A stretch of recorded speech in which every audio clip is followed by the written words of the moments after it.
Hey everyone, welcome to today's webinar, Standing Out in the Inbox. We are going to give you some quick tips today on how to hopefully improve some of your email marketing results. I wanted to start off by just introducing myself and Brady and give just a little bit of framework for how today's session is going to go. It's going to probably be a little bit different than what you might experience in a traditional webinar. We're going to try to keep it highly interactive and really and just give you a lot of information. We don't have a slide deck today. We've got some examples of emails to pull up. We've got some data to show. And so we'll be sharing our screen a little bit, but we're going to be treating this a little bit differently. And to be honest, this is one of the first times myself and Brady have done a session like this. So bear with us if it takes us a few minutes to pull something up and stuff like that. So let me just go through a couple of, well, let me start first and let's introduce ourselves. So Brady, I'll go ahead and let you start if that's okay.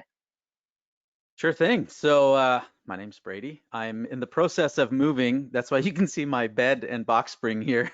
But I'm up in Vancouver and I'm on my way to Texas, which is where the company that I work for is based. So I work for a company called Next After. Two things: consulting, generally with larger organizations where we focus on optimization and testing to improve online fundraising. And my side of the house is more research, teaching, and training. And so we actually partnered with Bradley and the Kindful team to do some research last year on how nonprofits were welcoming new email subscribers and email donors. And that's what we try to use to inform strategies, is like, what are organizations doing? And then from our experiments with clients and customers, and anyone can contribute actually, but we see what's working and where those two things either line up or where there's gaps. That's where we try to focus our attention to highlight what's going on. So that's a little bit about me and where I'm coming from. And sorry about the box spring. Yeah, thanks, Brady. My name's Bradley Martin. I lead the marketing efforts here at Kindful. If you're not familiar with Kindful, we are a donor management system and online fundraising tool set. And I'm here in Nashville, and as well, I'm working from home, obviously, and I have 4 young children, all under 8, and a dog. And so there's a good chance today you may hear some background noise. I apologize if that happens, but hopefully they're all napping right now, including the dog, and we'll all be fine. I should mention, yeah, it's just about nap time for my 2-year-old Hendrix. So you may hear him through the wall as well. Well, look, let me go through a little bit of what we're going to go through today and just give maybe like a quick disclaimer because I think it's important. So first of all, a couple of things we're going to go through is, number one is we're going to ask a poll question, just get kind of the temperature of the audience, figure out where you guys feel like you stand with email. And then Brady has some really awesome data that Next After's put together specifically around email and specifically around this time of like the COVID crisis. And then we're going to dig into some examples that Brady has that he's pulled together from his side that are some good emails, some not so good emails, some things like that. And then I emailed all of you guys and I asked if you would provide some examples of emails that you would be interested in.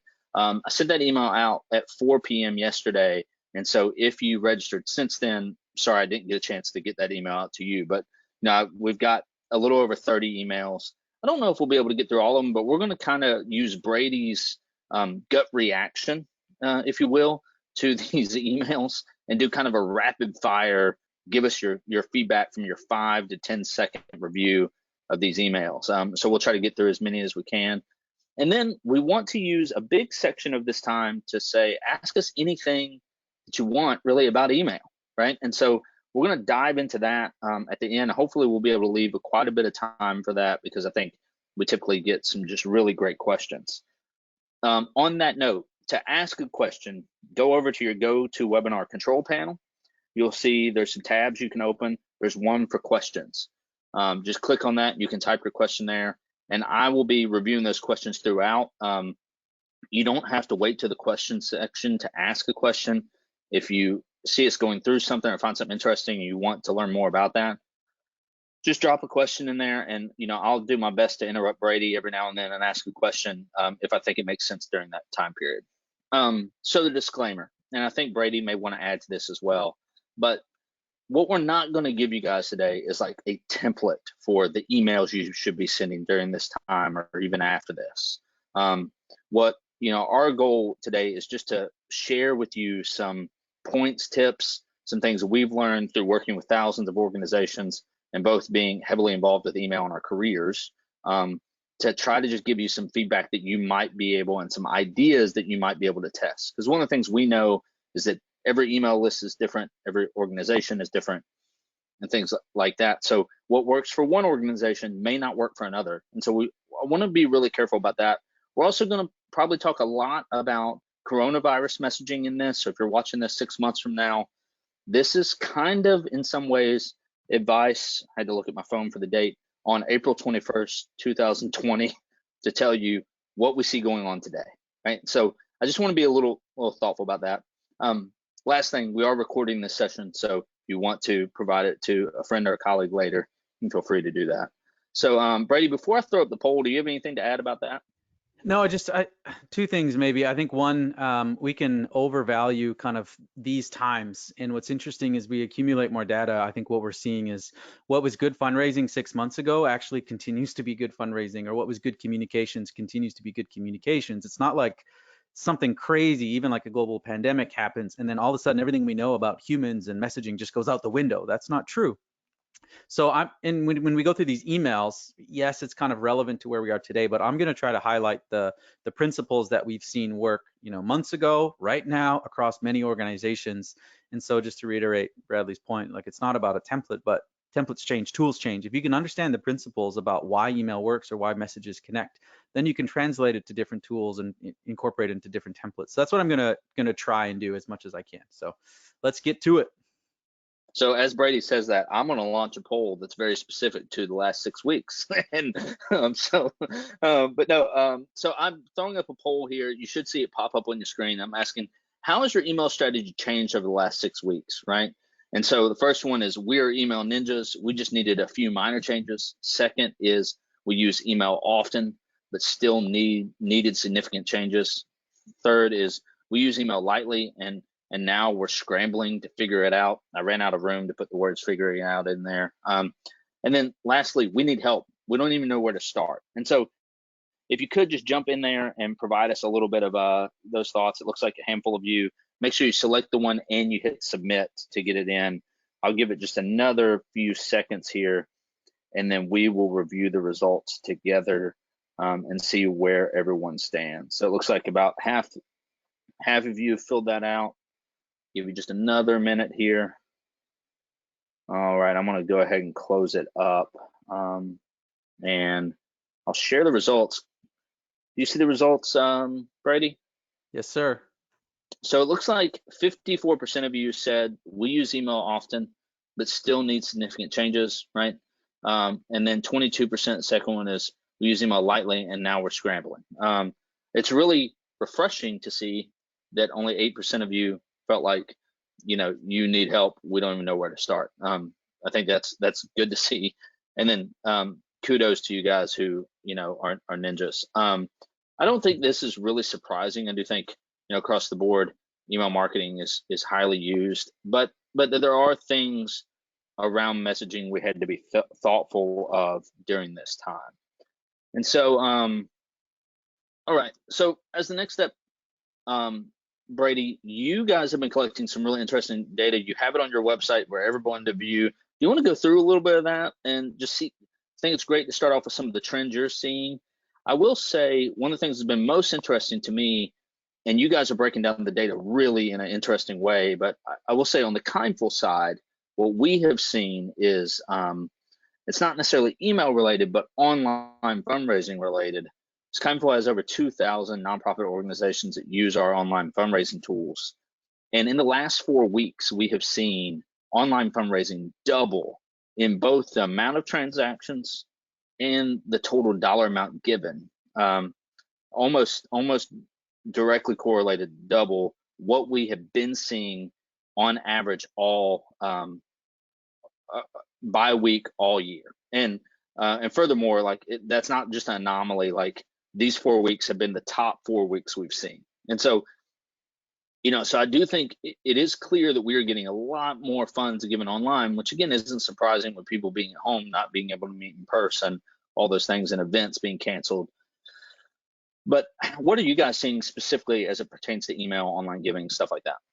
Yeah, so I'll walk through some of the data that we're collecting and sharing kind of in real time, but I think that's a really good point of just one of the things that we learned really early is like, don't make assumptions. There's assumptions like, well, people can't give because struggles and jobs and, not everyone's in the same boat. And a lot of people continue to give even if they've lost their jobs. Charitable giving is such a innate thing within us that we're so wired to give. And when we see people in need, our empathy just starts going up, and empathy is linked to generosity. So what's interesting for me is to see what will happen 3 months from now, 6 months from now. We're already starting to see some like recurring cancellations in the UK, and we're starting to see that a little bit here in the US. So it'll be interesting to see where things are at. But what we wanted to do and try to add to the conversation is just some data. We think I have opinions, Bradley has opinions, everyone has thoughts, but what can data tell us about what's actually going on? So we did a few things. One, you can see here, we're pulling in website traffic from 90 different organizations and about $46 million of online revenue across 10 different verticals. And what we're finding, and when it comes to online giving, is maybe not quite as extreme as what you're seeing with the Kindful client base, but revenue's up about 13% year over year so far. And when you kind of dig into that, in online fundraising, there's really kind of three metrics that matter: is traffic, conversion rate, and average gift. You multiply those three things together and you get revenue. So if we see that revenue's up, then the next question is like, well, why is that? So if we look at something like web traffic, you can see that for the most part, web traffic has been up. There's a little bit of a difference here where web traffic is starting to dip off, but we will see. But generally speaking, web traffic is up. It's about up 4% for these 90 organizations. Again, I'm not saying this is the whole world or all nonprofits, or that this is even an indicative sample. This is the sample that we had for people that opted into sharing their data. So if you want to contribute, you can, but this is what we have to work with. And so traffic is up, which is good. And then we look at average gifts. Average gift is actually down slightly. This is one of the trends that we saw, particularly in March compared to last year, where there's more people giving, but they're actually giving less. So it ends up kind of leading to more revenue because there's so many more people giving, but the average gift size is actually down a bit. And then the third key metric over here is conversion rate.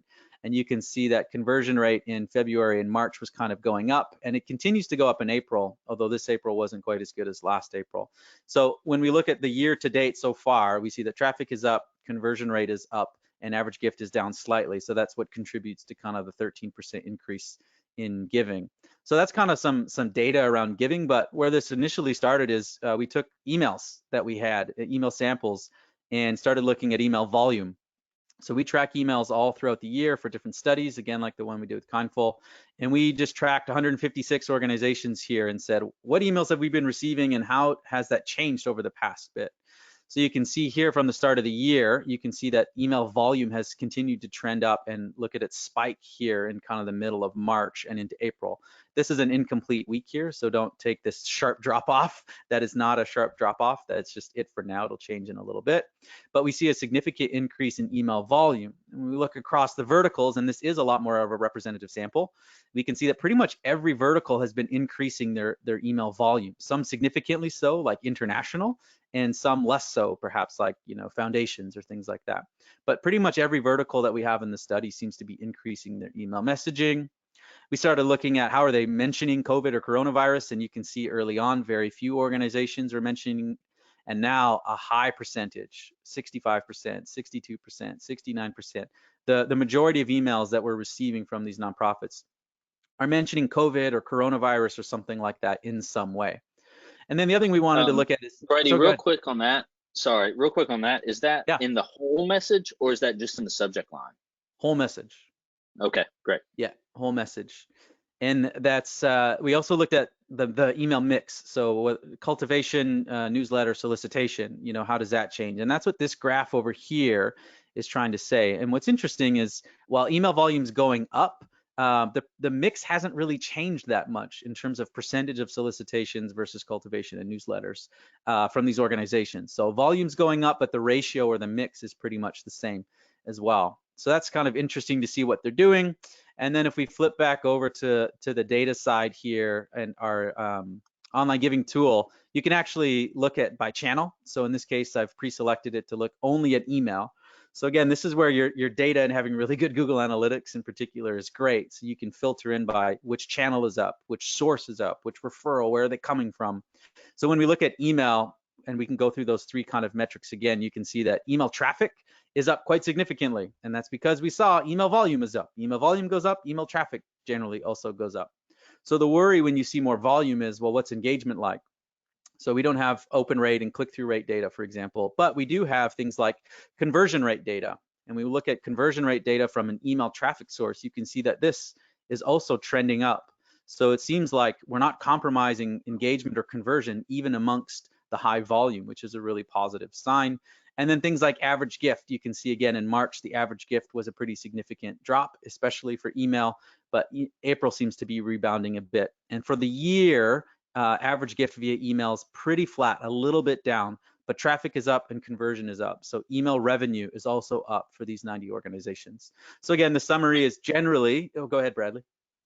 Sorry, I interrupted you there, but can you explain conversion rate just a little bit? We had a couple questions about that right off the bat. Like when someone, so you're not saying like click-through rate, you're saying once someone visits the website from an email, how what percentage of them actually take the giving action, right? Correct. Yeah. So in email, normally what you look at is a response rate metric, and that's from an individual email. How many people from this specific email went on to make a donation? That's response rate, and it varies significantly, but it's less than like 0.5% to 0.1%. Like it's low. It's a small fraction of your email list. The smaller you are, the higher that is. The larger you are, the lower that is. So that's response rate, but conversion rate we're talking about is how many people visit a website where they're tagged as email. Now there's a lot of nuances in terms of did they really come from email? Was it their second visit? Was the first visit? A lot of nuance in there, but this conversion rate metric is saying how many, what percentage of visitors that reached the website that came from an email went on to make a donation, and that's hovering at around 2.8% or something like that. Which is higher than the average, which a website's normally around 1%. Again, those are big averages, big caveats, but email's almost always the highest performing conversion rate channel. When we did a benchmark last year, it was about 4.5%. So this is a little bit lower than that, but that's what the difference is. Response rate from an individual email, conversion rate is more traffic from emails that go on to make a donation. Hopefully that was clear. No, that's great. And we're getting a lot of questions too, so I just want to address this real quick. We don't have like a slide deck that we're going to be sharing afterwards, but this data is live on nextafter.com, and there's no fee to access it, right, Brady? Like if someone wants to come and take a look at this, you can see the URL right there. But if they just go to nextafter.com, there's a pretty clear call to action to get to this data, right?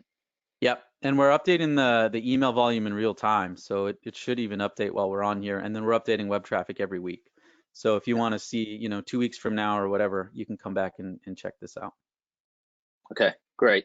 And I know this might be a little bit of a weird time to highlight this, but while you're on this page, you guys have some resources you're sharing as well, right? Like, do you mind highlighting that? We may just come back to that at the end as well, but while you're here, I think those are really generous and exciting. So would you mind just going over that real quick? Yeah, sure. So actually in 2 days, time is just like, I don't understand time anymore. I don't know if it's tomorrow or like a week from now. April 23rd, Tim's actually going to walk through this data set even more and really pull out the key findings. So that's a free webinar if you want. But we have a training institute, so we have online courses and email and donation pages and A/B testing. And we made the decision at the beginning of this month to say, well, what if we just gave away one course for free? A lot of people are trying to figure out what to do, or maybe they're at home with time on their hands. I don't have that, but maybe you do, or maybe people are just looking for answers. So this is our way to try to contribute in saying anyone and everyone can get one free course of their choosing with this code, Learn at Home Try. So maybe it's email fundraising optimization. If you kind of like what we're talking about and you want to go deeper, you can go online and take a free course there. So those are a couple of free resources. The data, we'll try to unpack the data in a webinar, and then some training of, what do you actually do with a free course. So there you go. Great. Well, we're making this pretty good time here. You went over a lot of data. Again, if you guys want to go check this stuff out, feel free to go to Next After. It's really awesome. I've went to it multiple times just to see what's going on, and it does. You get there and you're able to do some filtering and stuff. It's really, really an awesome resource. Brady, you've got a couple emails you picked out, right, that you're kind of interested in maybe going through and just kind of giving, I guess, just some quick thoughts and pointers around what you're seeing in your inbox from these organizations at this data is coming from, right? Yeah, definitely. I mean, so that's one of the cool things about this tool is you can find any email from any of these organizations and click view, and you can actually see the email that they sent. So you can kind of see what other people are doing. You won't know if it's good or bad, but you can at least see what they're doing. So, Bradley came up with this idea. I thought it was cool. Normally I do like 200 slide decks and move real quick. So this is very different, but I like it. So anyways, he said, hey, let's pick out some email examples. So this is our aggregate donor inbox. This is like a peek behind the curtain here. You can see our 29,000 emails that we haven't opened that we get from hundreds of organizations from Australia, Canada, the US, and around the world. So instead of going through and trying to find like really good ones, I don't know what is a good email because I don't know the analytics. What I think could be a bad email could actually be a great performing email for that audience at that time. So that's what a huge caveat here is. What I'm going to talk about is like what I'm saying is good or bad, I'm using air quotes, good or bad, is based on what our research suggests in terms of what works in email fundraising. But take it with a grain of salt because I don't know for sure what will work for you.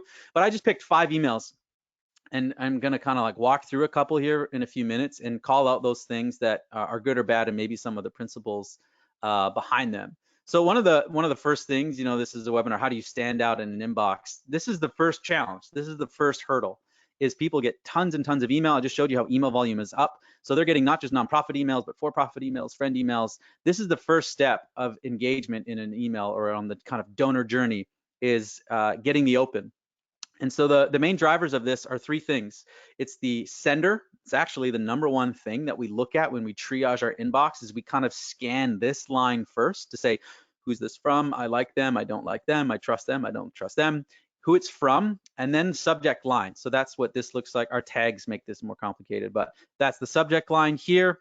And then the preview text, that's this thing. So it looks different on different devices. Obviously, we use a Gmail inbox. It looks different on mobile, looks different on Outlook, but it's kind of that quick snippet of what's actually in the email. And these 3 things together form what we call the email envelope. And this is really what forms the basis for people to say, I will read this email, I will delete this email, or maybe I'll flag this email and read it later. So it's interesting when we look at these examples, a couple things that they do. So if we focus first on the sender, compare this email, which is from Sierra Club, versus this email from ACLU.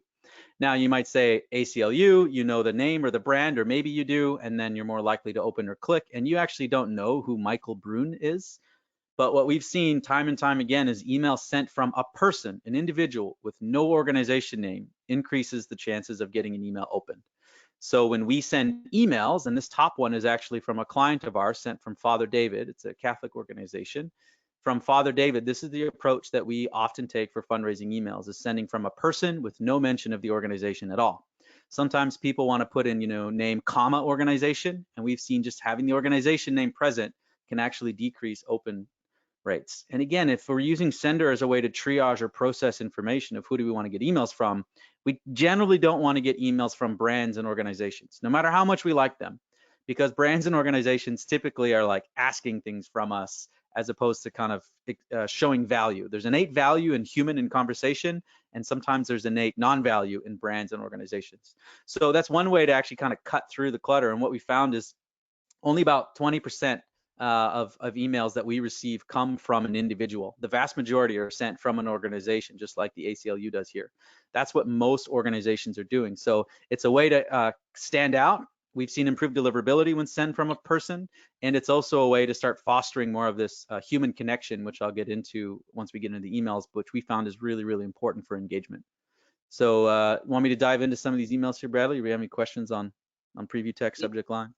Couple quick ones. So one is, I think this is a fair one, is what platform can we use to send emails from a person? I think I know what your answer is going to be here, but I'll let you'll go on that one. It should be any platform. So any email service provider worth their salt allows you to change who the email is from.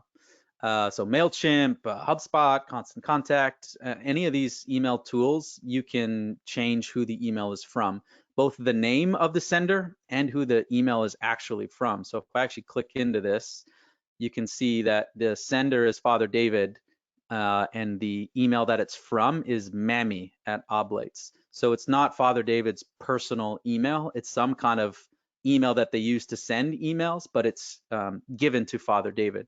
Or often you'll use an alias. So maybe it's, father.david and his real email is just David, right? That's an alias email to take this personal approach if you really want to take it forward. But some organizations just use an info at. I think the Sierra Club just uses an info. So even though it's sent from Michael Brun, and I'm probably butchering his name, so they send it from a reply at emails.sierraclub, right? So they're taking a personal approach, but sending it from a normal email service provider. Yeah, and so just to be clear there, when you're in your tool, Constant Contact, MailChimp, HubSpot, Emma, whatever else, vertical response, you should be able to, with each email, modify the actual who it's from, what's going to show up right here on this left column, and also the actual reply to email or the email behind that message. And almost all the providers are going to sift that out and display it the way you've asked them to display it, and especially Gmail here, which is by far the most used inbox, right? Okay, and then the last question, sorry, was and I don't know if this is a good place to hit on this or not, but do you have any recommendations at all around, we had a couple questions so far about how do you end up in someone's inboxes versus the spam, promotions, or junk inbox? Yeah, so that's a much bigger question, and the answer is no one truly knows, just like a lot of Google algorithms. But two things that we've seen: the best way to improve your deliverability writ large or go into the inbox is through engagement. So the more engaged people are with your emails, the more that they open and click your emails, the more likely you are to land in someone's inbox as opposed to spam or promotions. So this is why doing some segments in your email of saying we're going to send to our most engaged folks first, just by looking at, at people who've opened and clicked the last 5 emails. We send to them at 8 a.m. and then we're going to send to our less engaged people at 9 a.m. and then people that haven't opened our emails in 3 months, we'll send to them at 11 a.m. or whatever it is. So when you do that type of strategy, what you're trying to do is tell the email service provider, this is a very valuable email. Look at how many people are engaging with this email. So then you send the subsequent emails, they go, oh wow, people love this email, let's put it in the inbox. People are engaging with this, as opposed to something like spam. So that's a more advanced segmenting technique to get into the inbox, but it's all based on engagement. It's also why you probably should not be emailing anyone who hasn't engaged with you for 6 months. It's probably shorter, like 3 months. Some organizations kind of do 30 days, are very militant about it. But for sure, if someone hasn't opened or clicked an email in 6 months, either you're doing something wrong or they don't care about you, and it's hurting you both. They've got a cluttered inbox and they're dragging down your deliverability. So that's a really key thing of saying, how do we keep engagement high? And once people aren't engaged, how do we try to reactivate them? And if they're gone, let them go and move on, because they're going to hurt other people. So that's one of the strategies. And then real quick, sending from a person without a ton of HTML, without a bunch of header designs, without a bunch of code crap in there is also a good way to go into the inbox. When Gmail or whoever sees a lot of HTML tags, a lot of images, a lot of stuff, it starts thinking, oh, I think this is maybe a marketing email, which is probably promotions. So there's a deliverability benefit of sending emails that look a little bit more like this too.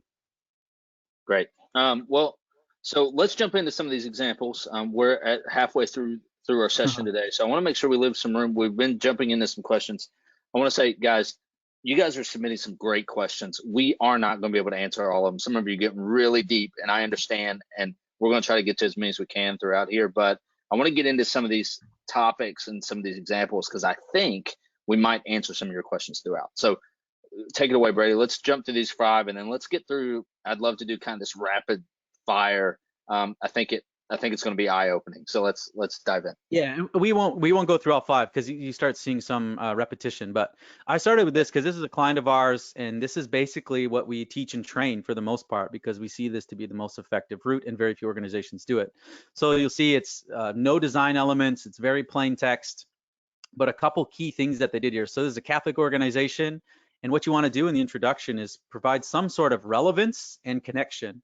So as we proceed through Holy Week, so this was sent during Holy Week, so this is called a recency cue. So immediately I go, oh, it's Holy Week. He's talking about Holy Week. This is relevant to me right now. And then it's this first perspective. I pray this time many graces for you. It certainly has been for me. So right away, there's this kind of connection with the sender, and there's this human element of saying this is relevant and this is human. So right away, now you kind of hopefully have some connection or hook in the introduction. Now you can kind of get into more of the problem. I don't think they do a great job addressing the problem, really. It's just saying, hey, as we continue to do our work, now more than ever, there's even greater needs. Clarity trumps persuasion. So ideally, they would be able to articulate more, how does the global pandemic specifically affect the poor? Is it that they're losing jobs? Is it that they don't have access to clean water? Like, what specifically is it, particularly with causes that we don't necessarily know? It's hard to imagine a world where you have to walk 3 miles for water. So tell me a little bit about what that is like. You're trying to create a problem or a gap, then you'll provide the solution through the donor. The donors will see the solution through you. So they kind of open it up. I don't think they do a great job. And then the solution here is monthly supporters. So they're actually running a recurring giving campaign, something that we've done with a few clients and seen a lot of success. They were trying to just get 100 donors. They actually had 274 recurring donors and almost $5,000 in recurring revenue from just this kind of email campaign. They sent a few emails.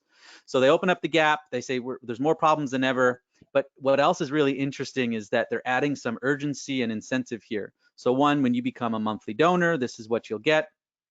But also, I'd like to light a candle for you every month. So it's part of, Catholic tradition to kind of honor people and light a candle. So they're saying, we're going to do that. So that's an incentive. Whether you like that incentive or not, it's adding something else to the mix. It's not the reason to give monthly so that you can support global poor. But hey, if you give today, we also want to make sure that we light a candle on your behalf. And then, oh, by the way, we've set a goal of 100 people that we want to give by the end of this week. And then very clearly, would you like to make a donation, become a sustainer? Call to action through a raw link, not a button, a raw link, right? HTTPS, raw link. And again, it's signed off with no signature from a person and their title. So that's kind of the general flow: is introduction, make a connection, open up the problem, provide the solution that the donor has through you, make a very clear and strong ask, and then we'll click a couple donation pages, because this is what often people will forget. The email's job is to get you to a donation page, but the job isn't done. The donation page has to do the rest of the work. The two key things, context and continuity. So you can see how the headline right away is like, have a candle lit for you every month. So right away, the email's pointing me to the right place. This is where I can make my recurring gift. Those are the two main things that you do. Goes on to some value prop and has an image and things like that. So that's kind of how the email fundraising campaign worked in this case, with a decent amount of success for recruiting recurring donors. So there's I want to dive a little deep into this, because I know we covered it in the study that we did together, but there are a handful of people that hair is on fire right now because we don't have images, right? And so and I think like I want to say, like, we've tested this. Now, we're not a nonprofit, but a lot of the behavior still applies, right? We've tested this at Kindful, and we don't do it enough. Like, I know I need to be doing this, and I still don't do it, right? I still do the big header image. If you got invited to this webinar via our database, you got a big header image and some copy and a big button. But what we know is that when we send an email directly from me that feels a little bit more personal, that says, hey, I'd love for you to come to this webinar, here are the things that we're going to be covering, we see a higher open rate, a higher click-through rate, and a higher subscription rate. But we still don't do it because it doesn't feel right, right? So can you hit on that a little bit? Like, kind of your thoughts on that? Because almost if you go and subscribe for anything for Next After, almost all their emails are going to look like the one he just showed. Yeah, and again, we do this with our client. We test all the time, and in aggregate, in general, most of the time, this is the approach that works. It's a combination of deliverability. It's a combination of it stands out, and it's a combination of people don't open their inbox wanting to be marketed to. They want to be communicated with. And so when you take this less design approach, it has benefits of deliverability, but it's more personal, it's more human, and that's really what fundraising is about. It's so crazy that we know, fundraising is all about relationships, and then we get behind a keyboard and it's like email blast. It's like, whoa, what happened to this whole like relationship stuff, right? We just feel like, oh, I can communicate to thousands of donors and it doesn't cost me a penny. Fire away, even our language, email blast and things like that. It's very impersonal. So one, if this doesn't feel right, or you feels like, oh, it's probably going to work. There's a rule of thumb, like if your board hates it, then do it, because it'll probably work. You are not your donor, and your board and your boss are definitely not your donor. So we'll often say, I don't give a crap. I normally swear. I don't know if you could swear. I don't give a crap what you personally like. It's what donors engage and respond to. It doesn't matter what you think. It doesn't matter what you like. If sending emails with images works, then great. Send emails with images. But two things to consider. One, people often put images as a huge hero image, which is like the first thing. That is pretty much a no-no from what we've seen. If you have an image, have it be a supporting image. So for example, Innocence Project here, they have a big image, but this is what we would call a supporting image. A hero image would be real big and up here, and it takes a ton of real estate, and it doesn't let people get into the connection or the copy or why are you emailing me. Whereas here, at least they have some context. They're talking about, hey, just because people get out of prison doesn't mean that the job is done. They need to find jobs, they need to get rewards, and then they have this kind of inspiring image of reconciliation. Now, in context of the copy, it makes some sense. If you would have just started with that image, maybe it doesn't make as much sense. So the general rule of thumb is if you use an image, it has to support the copy, and you have to be 100% sure that it does. If it's not for sure supporting, it's probably hurting, because two people can look at the exact same image and infer very different things, right? So I actually think this is a decent image that communicates something of value, but we'll show you this Sierra Club image that I don't think this actually does communicate a lot of value. I think they're going for like the global, we're all in this together, the global area, but just do you really need to, does that image really add that much to the end user in terms of communicating why I should read this email or why I should give right now? And if the answer is maybe, get rid of it. If the answer is no, then definitely get rid of it. And again, it's where some organizations like ACLU does a ton of testing. Here's their appeal email, no image. It's one of the easiest things to test too, so just try it for yourself. I think that's great. Last thing on this real quick is the raw link, not using the button. What is there some psychology behind that? What do you think? Yeah, two things. One, sometimes we get, well, maybe three things. One, button screen marketing, right? When you write an email to a friend, hey, check out this article, or, do you want to come to my barbecue, RSVP here or something? You're probably not coding a button, right? So when you take this personal approach and then you do things that kind of undermine that, whether it's a big button or a signature on the email or a big header image, it kind of undermines the personal nature. So that's one. Two, it can actually stick out more than even a button. Like the way that the text is written, right? It's kind of like, A, it's the one thing you have to click, and B, it's at the end of the email. A couple things that are maybe also counterintuitive. You can see no ask, no ask, no ask, no ask at the end. People need a reason to give before they're willing to give. So if you have an ask too soon, people might be, oh, I'm interested, click it. I don't really want to give right now. So that's where you can kind of goose your clicks, but hurt your conversion rate. And so we've seen having the ask come later once they've had to read and actually understand the value of their gift, then they can click it. So there is an element of standing out, and there's the bigger element is just kind of consistency with a more personal approach of making sure this feels more like a personal email. That's great. I wanna give just one last little thing on this, and this is something as I've started working with you guys more specifically, and we did the study together. I've spent so much time like thinking about my own behavior in my inbox, and especially my personal inbox. So I have Yeah. a personal inbox that looks a lot like this inbox. It has like 30,000 unread emails, and on the weekend I always get like squirrely, and I'm like, I want to knock these things out, and I get through about 100 of them. And what I'm looking for, like what my brain is I'm like target, target, target, delete, delete, delete, and like, but then when I do see an email that's from a person, a lot of times I go, okay, is this important, right? And so I at least open it. But if the first thing I see is a header image, that Yeah. just screams to me, this is an ad, or this is an ask, or this is a marketing email, right? Versus when I click on something that it's all text, and then I go, okay, well, this, if someone took the time to write me a personal email, it's probably important, right? Right? Like, and so I read it, and at least I'll get through the first like paragraph, and then I'm making a decision about. So I think like that idea of like, can you get someone to go from a click or to an open? Can you pause their delete button, right? Like, and get Yeah. them to open the email, and then when they open it, can you get them to stop again, kind of think about in these pauses where you think, and I think like a compelling image to a lot of us thinks like that's going to grab their attention. It actually just probably for many people that are going through hundreds, if not thousands of emails, right, per week, or it's not grabbing their attention. It's actually telling them that they can move away from it really quickly, right? And so I think those are just great pieces of feedback, and we've learned so much about that.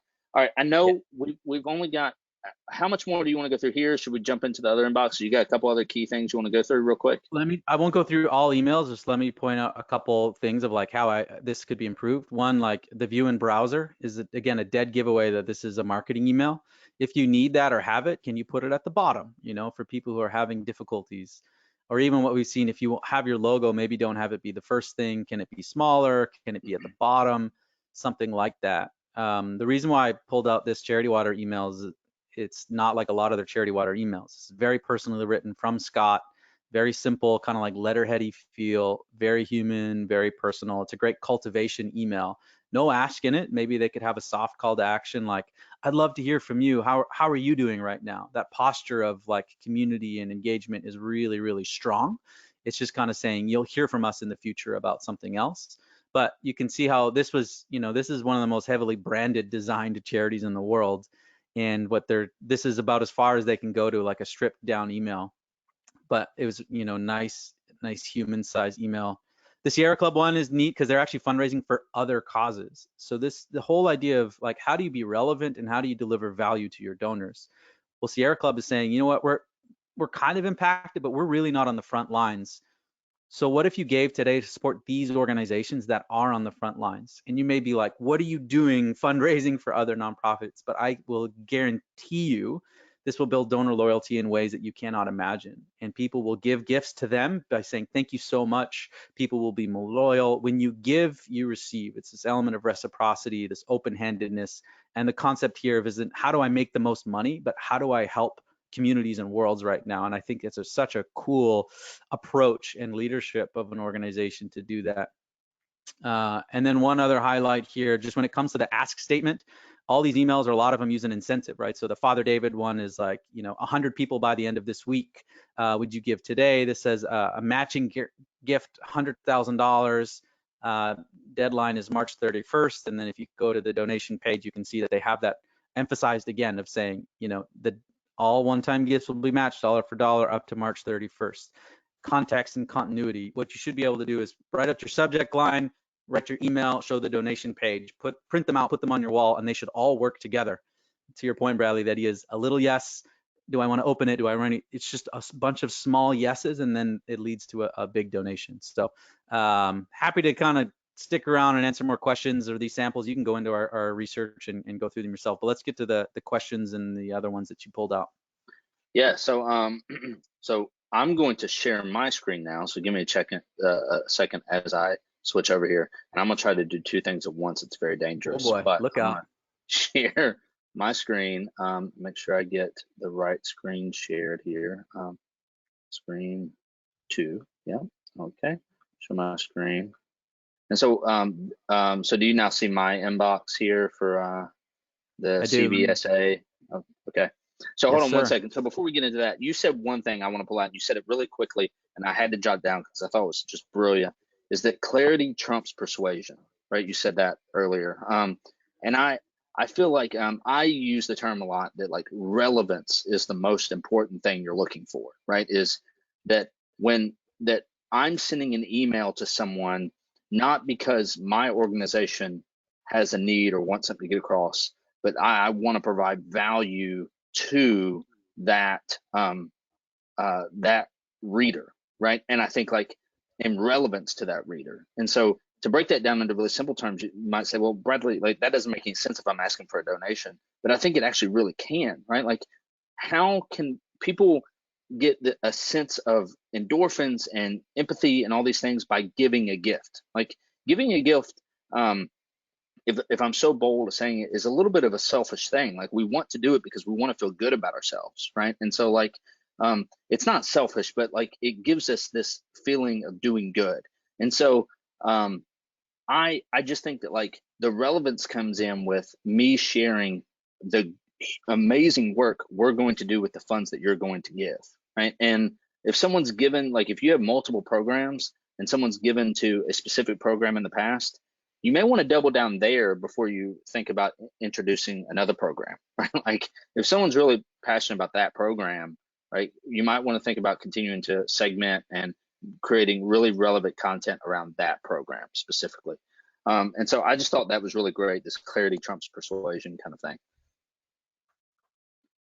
Yep. Okay, so we're going to try to jump through a little bit of these. We've taken a lot of questions as we've gone through, so we don't have as much time. So we'll probably leave just a few minutes at the end, but let's jump through some of these. So these are And all I'm forwarded happy to emails. stay a little later too if people need to go. So you let me know. I'm here. Okay. I'm here to answer. We can try to do that. We can try to stay just a few minutes after and see what all we All can right. get done here. So, all right. So this is CVSA, right? So she said the email feels like it's lacking something. Was it lacking more content? It seems disjointed. So I'm gonna just try to scroll a little bit slowly, right? But I think I know what you're gonna say, right? But I'll let you just kind of give some thoughts on it, right? So we keep going. But real quick, what's kind of your gut reaction to this one? So two things. What do you want me to do? Because you have a million things and links in here for me to click. And this is, I think, one of the most common, again, I don't like using good and bad and mistakes or whatever, but one of the things that I would strongly advise against is stuffing one email full with everything that you want to communicate. Put yourselves in the shoes of a donor who's getting hundreds of emails a day, and they're going to open this one email, and you've been able to stand out and get them to open. Now, how do you grab my attention and keep me there? And then what is it that you want me to do?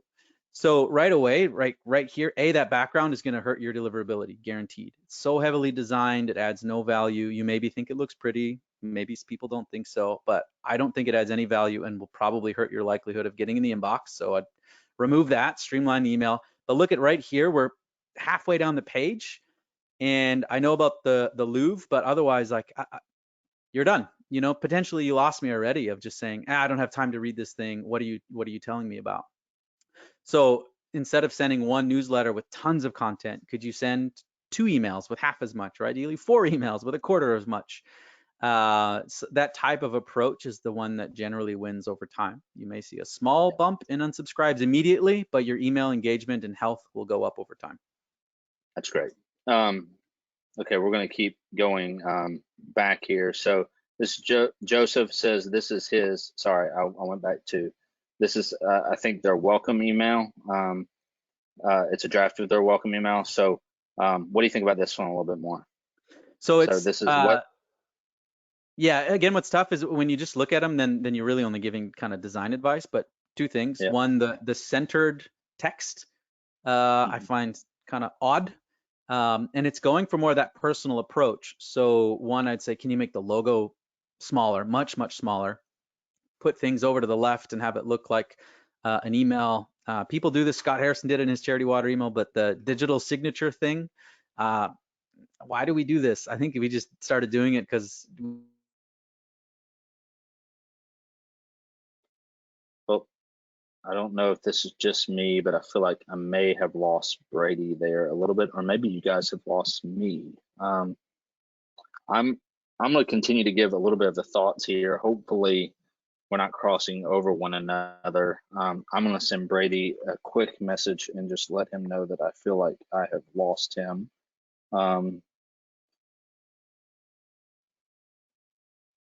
Sorry for the silence here. Or you guys may have lost me. So I'll see what he says back there. Let's see if you guys have left any comments about. Yeah, so we lost Brady. Can you guys still hear me and see my screen? Can someone just let me know that in the questions real quick? Okay, so you guys can still see me. So I'm going to give, I have a couple thoughts on email as well, so I'll give a little bit of those, and we'll see if Brady can jump off and back on. So yeah, he's officially gone now. So I would agree with him on this. If you can kind of pull that information over to the left, and then also down here, I would probably just give one main call to action. Like, I think this is a pretty, you're on the right track with the welcome email here. So like, if you could just get one main call to action there. Once you get down into all this stuff, it just starts to get a little long. This might be a great follow-up email though. So like, if you're thinking about a welcome series, you can get into a little bit more about the next stages of your email. Let's see here. So I'm gonna go on to the next one. So monthly email from Girls on the Run, like, you guys do an amazing job. I think So this is a definitely is an April e-newsletter, right?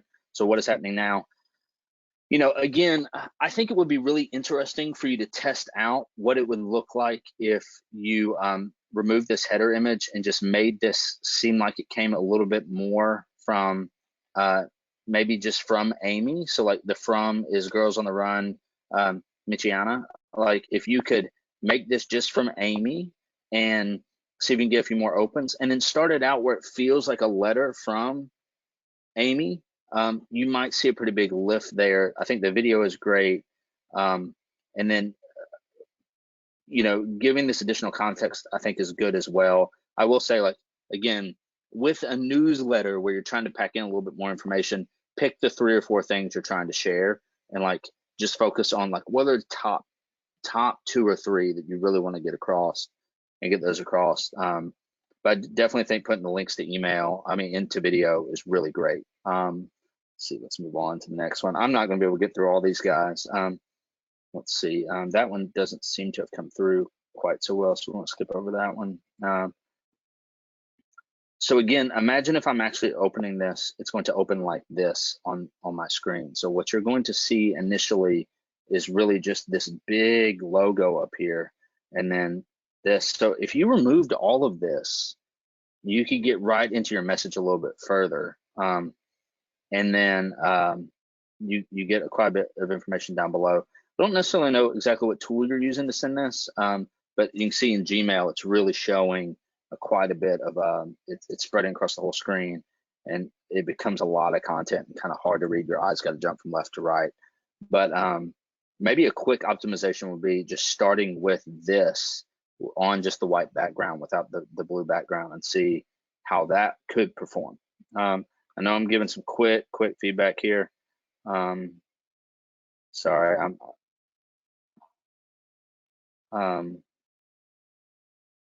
so again, what would happen if you lost the header image, right? And I think like a theme we're starting to see here is just a lot of information, like a lot of information, so many things to try to click through. And I know some of you guys have mentioned already, like we have a small staff, we're only able to do so much. I completely understand that, I really do. And so I think really thinking about like what is the most important thing that will provide the value to my audience can be really, really important. Sorry, Brady sent me a message back. He said he's on over the phone now. And so I'm gonna jump through just a couple more of these. Brady, are you here? I am. I don't know if you can hear me. I can hear you. So thanks for calling back in. Sorry about that. Again, no, that's okay. I'm gonna go through like 2 or 3 more of these, and then I'm going to just jump right back over, and we'll take some last minute questions here. So again, this one, subject line. So this is from Nell at the off ramp. So maybe again, if Nell's a person, I'm assuming probably is. Maybe it's just their full name instead of like at the off ramp, as Brady's mentioned before.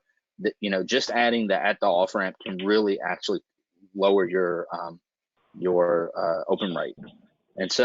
And then again, I mean, like if we could just make this, I think this image, the supporting image down here showing the face mask you're creating is great. Like this is a really like relevant image, but if you could just dive right into the content and say like, hey, first name, the person it's going to, and then just get right into the content.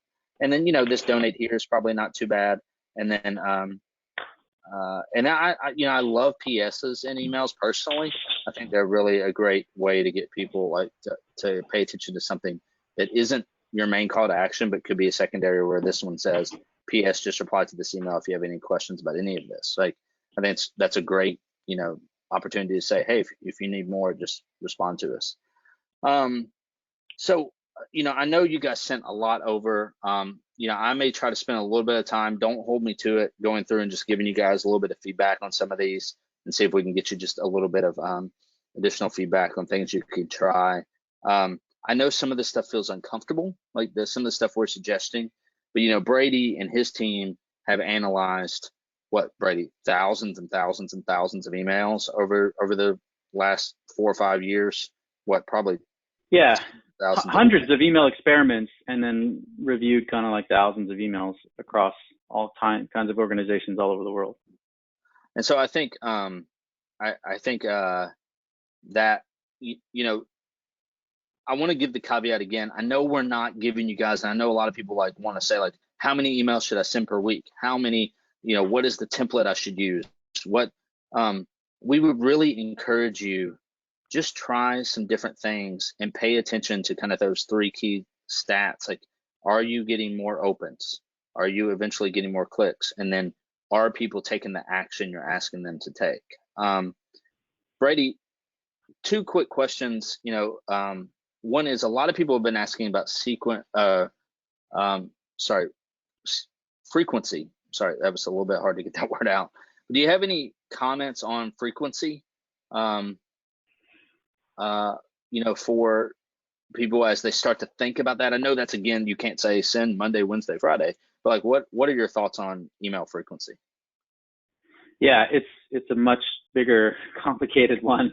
But the general rule of thumb is you should probably send more email than you do right now. So if you send one a month, try sending two. You send three, send four. Send four, send five. And the things that you're looking at is too many people worry or optimize for the unsubscribe. That's really not that big of a deal. Obviously, if it's crazy high, well, then that's not good.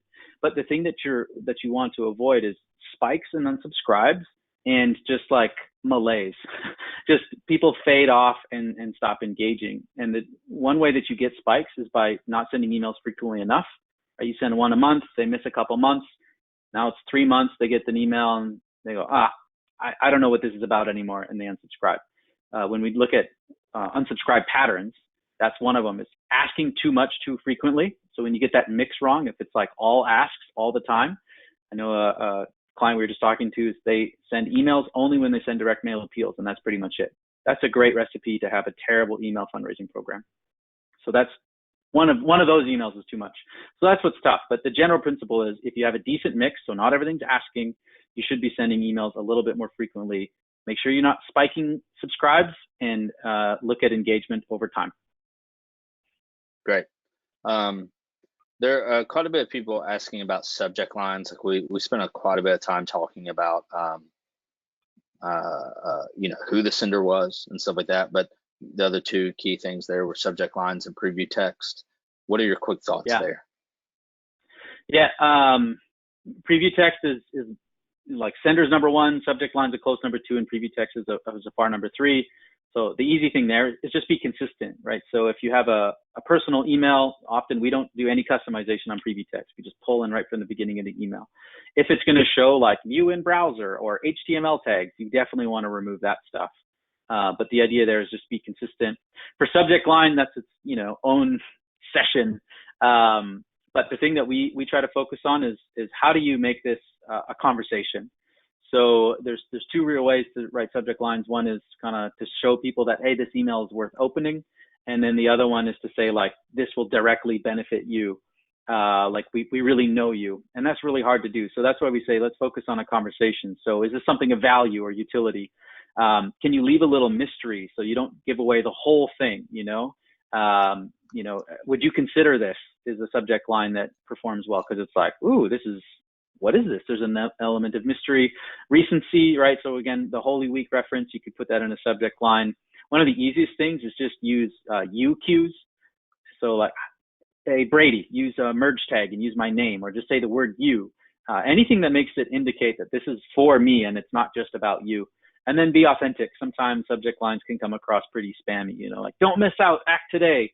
And you may get a few people, but a lot of people are going to see that and go, that's a high pressure marketing spam thing that I don't want to do. So I actually was going to share this resource, but you can't see my screen. But we have a worksheet that goes through those 5 things and kind of how do you write a subject line. But hopefully that helps a bit. Okay, well, look, we're at the top of the hour, and I think we've had so many questions. I actually did, Brady. I pulled up nextafter.com. I want to just show you guys one last time all the stats that Brady was showing, right? If you just go, when you load the page, they have this bar that pops up at the bottom. you can just click access the resource center, and you'll be able to see all those stats that Brady was referring to, and take a deep dive into all that information. And then Brady, when you scroll down to the bottom is where you can sign up for the free courses. Is that right? Correct. Yeah. The code is learn from home or learn at home try. Okay. I'll get that code from you, and we will email that out to everyone with the recording of the webinar later. It'll actually be tomorrow, but we'll it takes a little bit for this to all come together. But if you go to nextafter.com and then you click, come all the way down here to the bottom is where you can, so it's actually here, learn at home, join at checkout 50% off, or learn at home, try at checkout to get your first Next After Institute course for free. We've got some great stuff here. The only other thing I want to mention real quick is if you click over to the study. So Brady and I have been mentioning our study a lot together. We did this, last September, Brady, is when we launched this?